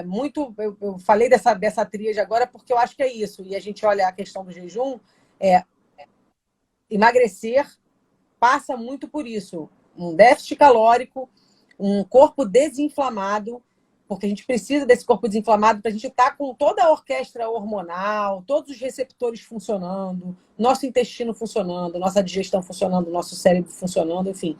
E o controle dessa insulina, porque a insulina é o hormônio anabólico, é o hormônio de crescimento, é o hormônio de colocar gordura estocada. E o jejum, ele é a ferramenta que atua nessas três bases desse pilar de emagrecimento. E, assim, é uma prática que as pessoas podem fazer, né? Mas, de verdade, procurem uma orientação. O jejum não é só abstinência alimentar, o jejum é um processo de desintoxicação, é um processo de abstinência alimentar, sim, e é importantíssimo o que a gente se alimenta. Prepare-se para ele, né? Para que ele seja realmente uma ferramenta de saúde. É importante que você se prepare, procure as pessoas adequadas, não só para o jejum, mas para a realização da atividade física junto com o jejum, né? E pensa na saúde como um todo, né? A gente não vai focar numa coisa só, ela tem que ser uma saúde física, mental e energética ou espiritual, seja lá a crença que cada um tenha.